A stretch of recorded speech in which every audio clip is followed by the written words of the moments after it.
Okay, everybody, thanks for being on with us with our favorite person, Helen. She's going to give us a lot of information today that's going to help us. What we've asked her to do today, because she comes on about once a month. So if you received the most recent reminder from the Wealth Edit, you're going to see that on there are some attachments. These are Helen's attachments. And what we're going to do, hold on, I'm going to see. Cinnober didn't have calculations. Oh, thank you so much. Thanks, Carrie. Carrie's amazing. Great member. So Helen, if you'll just, now that we have your spreadsheets, if you'll just kind of walk us through as much as you can, maybe going in the order of priority in your mind, because that's really what helps us. So this is going to be more of a how-to session.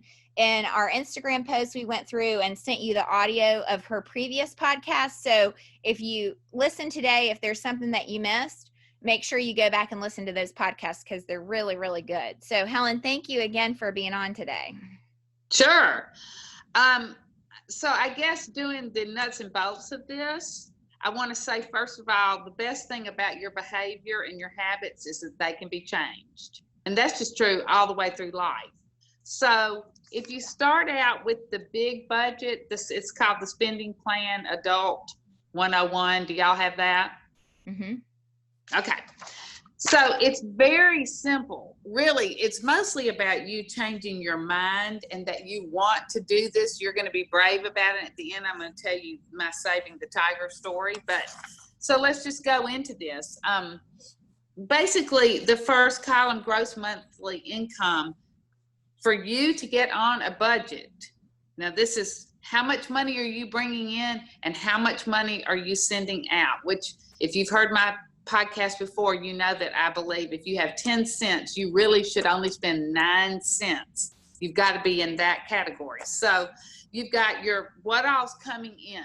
You have a salary, interest on some dividends, other kind of income like gifts or scholarships or whatever. That's your gross monthly income. And then the whole rest of the page is what's coming out of that. So you have one column that says $10, and then all of this other column, everything, the bottom of that column and the next 4 through 15, you've got to plug in those numbers and then add it up, and hopefully you have total living expenses is less than your total monthly income. It's just basic. I do have a couple of things I want to add to this budget though that I have tweaked over the last year. One is if you have an exterminator, how much is that a month? Like $25 or $30 a month. Add that. And also if you belong to any kind of club, and that includes a gym, a club, a women's club, whatever. What are the dues? And if it's a place that you can go and you spend money like buying a drink or a smoothie or whatever, lunch, you've got to estimate how much are you spending a month at that club. So that's dues and what do you think you might spend? So that's it. So you've got to add it all up. And I tell you something, here's the hard part. You've got to also look at your yearly savings. That's the next page, and there are 12 categories that I've written.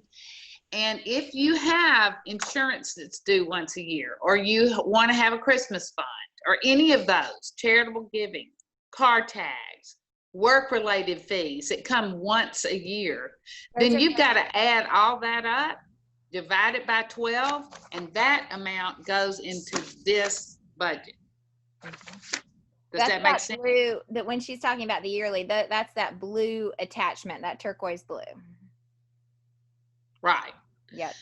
So there it is. So you've got to plan ahead for those things so that all of a sudden your, let's see, what's my favorite one? Well, let's say that your taxes are due on a specific piece of, property taxes or whatever, and it comes due once a year.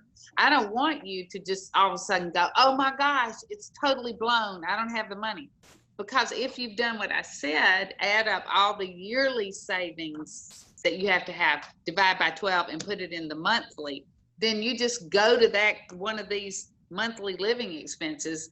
One of the numbers is going to say money collected for yearly bills. Mm-hmm. And that, I'm sure somewhere in that 1 to 12 in the yearly savings budget list, you can plug in whatever you're going to have due.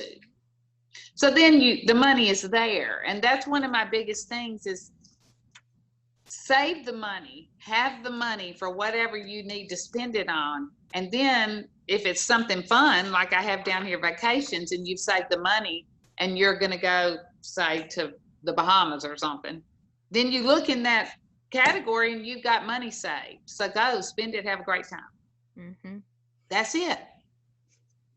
Now, I'm going to end this little tirade about how you divide up and take money away from what you have by saying, if you do all this and it comes up that you don't have enough money to cover your expenses, and that means yearly savings and all of these things that are on this, then you got to make a big decision. One can be, well, I'm going to have to look for that other job I've talked about looking for. Two would be, I might have to get a second job. And I know lots of people have done that. To make this brave, I'm asking you to be brave and own it and get yourself straight money-wise, because then everything in your life tends to straighten out once that is straight. And a lot of times relationships fall apart because the money's messed up. So you might have to get a second job. You might have to move. You might be in a house you can't afford or an apartment you can't afford, and you might have to go to a lesser expensive place. You've got to find a way to cut. You may have to get out of the club you're in, but you've got to find these creative ways to take away from your expenses to fit in under the amount of money that's coming in. And those are some hard things, but you know what? Just buck up and be brave and do it. That's a good word. And okay, so tell us what else. So, some of us might be feeling like if we have to get out of our club or our, house, that we might actually die. I get it. Listen, I actually die, or what will happen? Hell, I see people at my house all the time, Lauren, and I had a couple recently that was so out of touch with what the reality was that by the time all they did was what I just told you. They went through this blue sheet. How much money do you have coming in? How much money is going out? And they were so far off that we decided they were going to have to get a loan to bridge the gap of finding a new job in a new career and possibly downsizing. They had a house out near Indian Springs, and I don't know how much it was worth. I've sold real estate for 100 years. I am retired, but I know that it would have some value. And when they left here, they were pretty shell-shocked. However, I'm going to go back to, if you can be brave enough to face what is the reality here, and are you going to get or live a lifestyle that you can't afford?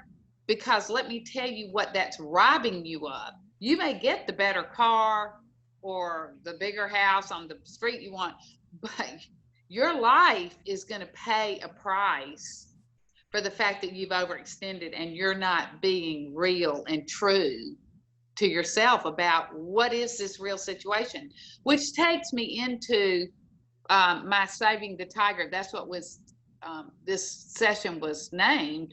And it's because when my mother was dying of cancer, which I'm correlating with being in trouble money-wise or being in trouble in your marriage, you can put this into any kind of category that's not going exactly the way you want. But my mother was dying a terrible death of cancer, and I kept just fighting it. Like, we'll get another doctor, we'll find some new medicine, where the sitters are quitting on us, and we didn't want to go to it, and just go down the list of what all could be going on with that. And my husband, who's fabulous, just took me by the shoulders one day and said, let me tell you something, sister. It is time for you to wake up and face the tiger. So what? Let the tiger eat you alive. Just let it eat you up. And then what is left is who's going to deal with what the reality is. So let's transfer. And as an aside, it helped me so much because I just finally went, what am I doing? I'm going to face the fact that she may not have very long to live. I'm going to do the best I can with the information and money that I have. And I was able to start looking at what was truly happening. All right, so let's switch that to money. Okay, so you're in debt. And I'm just going to say that because that was credit cards, whatever. You're in debt. You're living in a house that has too big of a mortgage payment. By the way, if you do, please call a mortgage banker and get them to look at your payment and see if you can't get a better mortgage amount, which happens all the time. But once you turn around and face it, even if it's terrible, it looks terrible. You bought a lake house and you really couldn't afford it. You then can look at what is real and what's true and own it and do something about it. And I have a hard time with people who can't do that because that's what life is. You've got to own the problems and fix them. It takes some guts. And I've talked about guts before with y'all, Lauren. You've got to get up and see what is the true story that you're actually dealing with. Yeah. And we, Emily and I in our private practice, this is what we help people with too. I mean, everybody has to face the tiger. I mean, everybody has to at some point or another. And even if you try to keep the tiger locked up in your closet with the big lock on it, Yeah. and we can get some like strong deadbolts. However, he's still roaring at you from your closet, and that happens, and everybody has them. Like, it's not like you are by yourself. But the hard thing is, because we're conditioned not to talk about these things, that we think we're alone when really we're not. I mean, everybody has something that they're dealing with. Maybe they don't want to deal with it on the surface, but it happens. They really, really are. And so what can you do about it? And that's what we're trying to give you, are these arrows in your quiver so that you can deal with it. So I'm going to tell you how Andrew and I do. Andrew's my husband. We have a separate account for our big expenses that Helen was talking about. So all those things on that blue sheet, that attachment, those all go in an account. Now, I've seen people deal with this two different ways. So I don't get a big bonus, neither does my husband. So for us, we have to make sure just our monthly, what we have, we allocate the right amount to that other account where we keep these dollars. Now, some of my clients, and this I think is an excellent situation if you can get there, get some sort of like big bonus at the end of the year or sometime during the year. I love that because you can actually take that practically, change your mindset of I'm going to, decorate my whole house and get a car and going on a vacation this year, because those dollars seem like such a big amount until you take the taxes out and everything else. Then it's a reasonable amount. It's still a huge deal. It's awesome. But I've taught my clients do awesome at taking that big chunk and making sure that they take care of themselves first, because a lot of times, the upcoming year. So then you can breathe when you go on vacation, because part of that is like when you're looking through this list, charitable contributions, vacations, things that you're going to want to do, camps. That's one thing that I'd probably add to, I can't remember if that's on there, but summer camp, sure. Anything that you have that is like a bulky item that when you get that bill on your credit card, you're like, oh, has anyone ever done that before? That's what I do. I'm like, Greystone, oh, and I feel like I'm going to die. I don't, but it feels like it a little bit. But yet we just keep going through. And also remember, if you don't get a budget, you don't get a bonus, which my husband never got a bonus until 10 years ago. Yeah. So we didn't have $5 extra coming in. So that's changing the mindset of looking at what the truth is. And are you going to have to pay for summer camp? How much is it? $100. You've got to put, say, $10 a month away for that.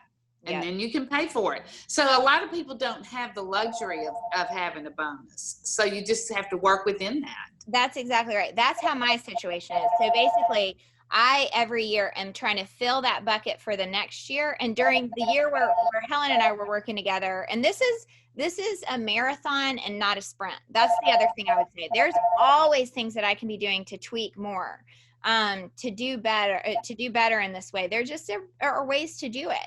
So, but in that year of like when I was reframing, which it takes a year. So, I mean, I don't want you to think some people can do it really, really quickly, but I'm not one of those people. So, I was paying myself forward for what the kids were going to do next year, Yes, and that's right. dealing with the fact that I was still just trying to muddle through on that year also. So that's a weird year. It's a little awkward. Expect that is going to be a little awkward because you're trying to pay yourself. So it's going to feel like a slim year because you're trying to take care of what you need to do that year, plus pay yourself forward in the next year. Even if you can I worry about people hearing this though, yeah, and they're thinking, well, you must have some ready income. My income is small, and yeah, and that's if you're younger and you are starting out and you're trying to cover these bills. That's why I say you may have to cut some of them. You may have to get a second job. There's nothing wrong with it. And I say all the time, please learn how to say, I can't afford that, because that is the best line. If you can teach your children, if you can teach yourself to say, I've looked over my budget, I can't afford that. yeah. All that is just guts. It's fabulous. But so many people won't use those words. They're just like, oh, I'll just charge it. And then when it comes in, then I've got even more of a problem. So what Lauren's talking about is if you have some income and you have some bonus, you have a little leeway. And I'm also want to cover the fact if you don't and you're in trouble, there's also a way to get out by looking at this and saying what really is what I'm spending and what really is what I have coming in. And if you can't get out of that credit cards are great for some people. They are not great for everybody. I have a client and I told her, I said, I want you to take your credit cards, everything except for your debit card. I want you to freeze it just like you did in the 1980s or whenever credit cards came out. I want you to fill the bag with water, pop your credit cards in there, stick them in the freezer. And she has them still in there today. And I said, because you're going to have to wait for that to thaw out to make sure that you want to get off your plan. And I don't think you're going to want to. And so just know that, like, yes, credit cards are good. If you want to build credit, you never know when you're going to need it. You hear all these things and all of those are true. But if you can't pay it off every month, what I want you to get to the goal of is just taking a month out to chill out with that and just actually chill out. Stick it in a Ziploc, put it in your freezer. It works. It's an old school trick, but it still works. And That's a great one. So anyway. Well, I have this list of things that y'all sent me the questions. And if somebody has a question, I'd love for anybody to ask a question. But so one of the questions that y'all sent me was, do you think you should talk about your budget with others? And that was an unusual one for me because I think a lot of my friends have always been extremely wealthy. And I would sort of keep your budget information close to your vest. I really would. And of course, talk to somebody. I mean, I talk to people all the time about their personal stuff, but I would kind of be working on that myself and not listen, don't complain and don't explain. One of the best, just keep it to yourself. Yeah. Unless you need to talk to someone about it. I just wouldn't. I mean, you can tell people all day long, yeah, I put myself on a really strict budget and I'm feeling good about it. I'm talking about the minutia of it. So are there any questions having to do with the worksheets that you know of, Lauren, or that you see? What I was going to say is you're able to unmute your line and ask Helen a question directly, or I've been using the chat feature to kind of talk to y'all about if you just want me to ask the question, then I can ask it through the chat. Now, one thing that we have done, and we just completed our first one, was the financial minimalism course.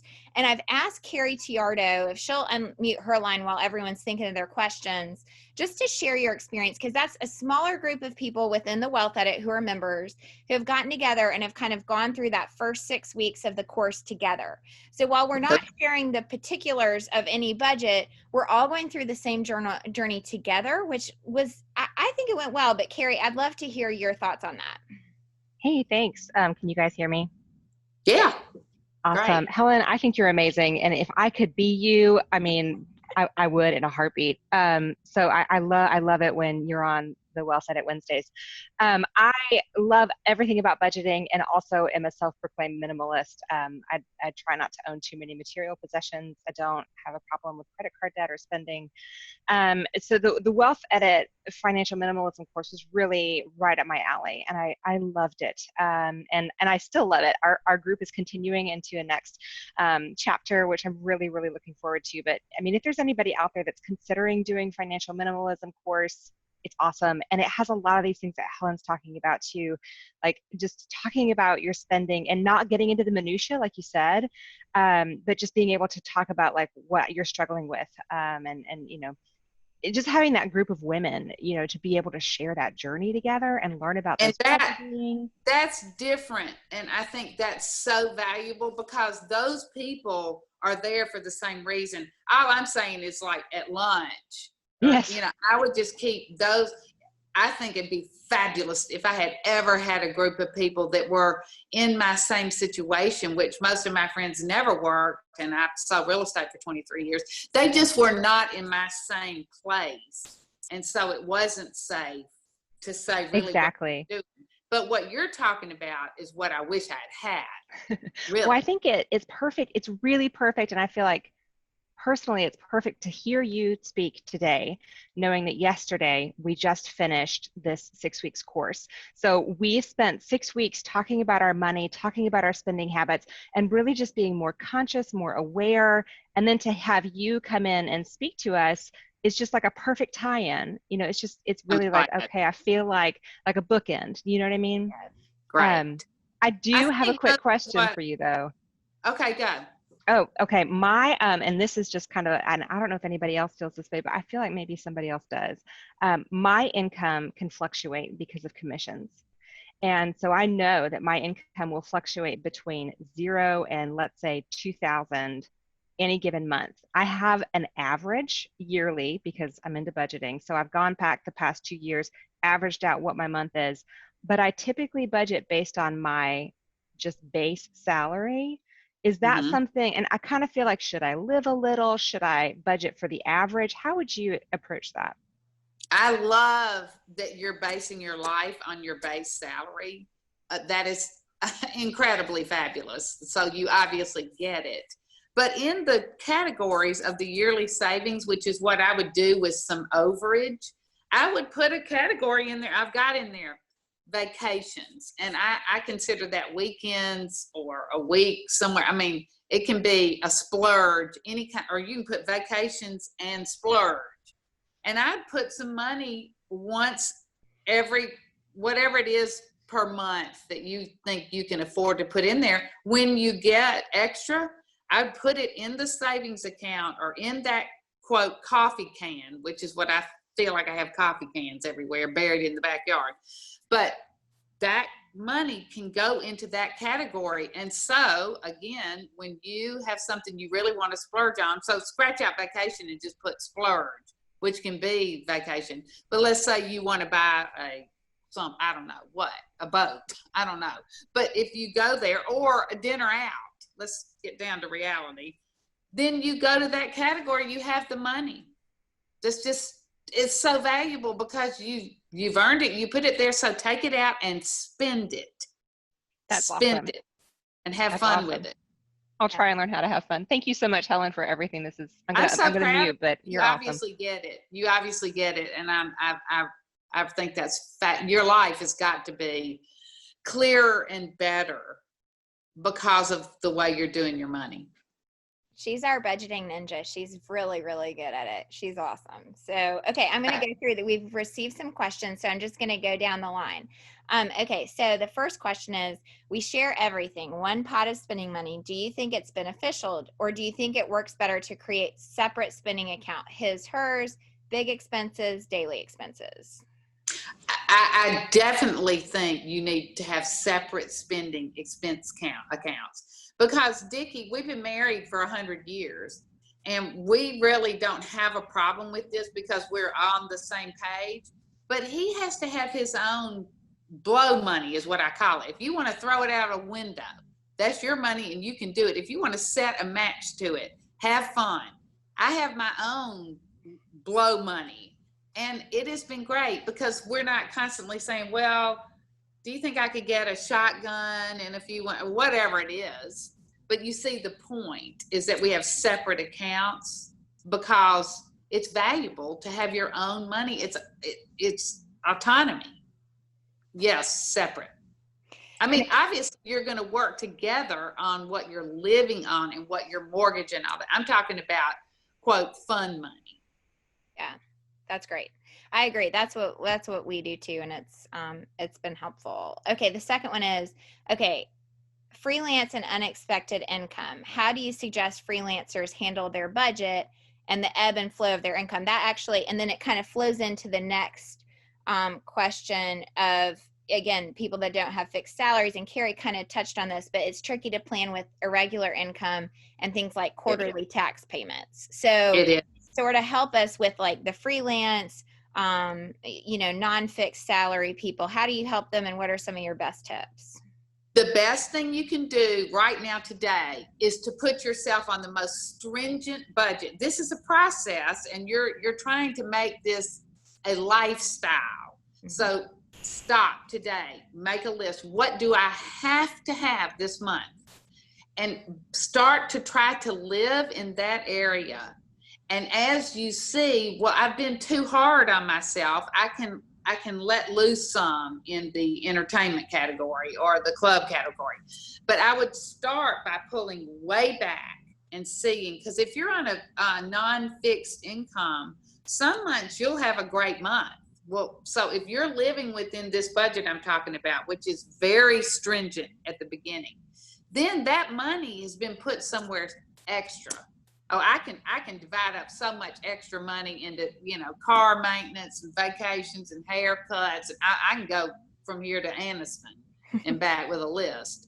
But so that's how you do that. You pull in what is absolutely necessary, and then you go out from there, depending on what you've made month to month. And some months, believe me, I saw real estate for 23 years. Some months ain't looking all that great. And some months really good. I mean, it's just the way it is. Yeah, I think especially too right now to like just take a look at the world around us and to maybe even be a little more conservative right now. We've gotten the government stimulus. They're not going to be able to do that for everybody forever. So now what can we do? And what can you do? Because and plan for, and we have a crisis tool set, like we can actually recession stress test. If you've seen those charts that the Wealth Edit has behind the membership wall, the stress testing of both your business and your individual dollars is very important. And to go through that exercise, if you're willing, I think would be a huge help. So anyway, Helen, thank you again for everything. I can't remember what we're going to talk about next month, but it's going to be good as always. Do you have something? We were thinking about maybe a case study next month. I have so much in my notes that from doing this for 10 years. Yeah. Believe me, I could talk about this till the end of time. I want to end with one thing. Yes. This takes some bravery. I mean, really, if you need to talk to me on the phone, Lauren has my information. If you need to come by my house, I live in Birmingham. I mean, I see people all the time. But what we're talking about is, I'm not saying it's easy. I'm saying it's really valuable. And that is two different things. So I would say you got to find some guts. You got to live it and own it and tell your friends, hey, yeah, I'm on a budget and I am owning it. Mm-hmm. So move on, Dirty Harry. I mean, I'm going to get this. So hear what I'm saying. I'm not saying it's easy. I'm saying it's hugely valuable. And I would say too, and not to do a shameless plug, but for our financial minimalism wealth circle. And that's what Carrie was talking about, where a small group of us get together and talk about this and kind of go through the course together so it doesn't feel like you're alone. That group was just so special. It was our first one. So, of course, Emily and I weren't sure how it would go. But I mean, maybe I'm biased, but I thought it was great. And we're going to start another one. We probably are going to take off. Well, it depends honestly on what happens with schools going back and all of that. But in the next few weeks, we're going to gauge interest on who wants to start that kind of 101 wealth circle with financial minimalism. The group that went through the first part, like I'm talking about the first 101 class, they're going to move up to 102. So it just kind of, you build these kind of pods of women who are like-minded, who are trying to achieve the same thing. Perfect. Even though our goals might be different, and it's really special. I really think it is. So I wish I'd had that, because that kind of group to share with is really important. Yeah. So, well, thank you so much, Helen. We're so grateful for you always, and we will talk to you next month. Okay, thank y'all for having me. I love it. Y'all just get brave. Okay, stay healthy, everybody. Bye. All right, take care.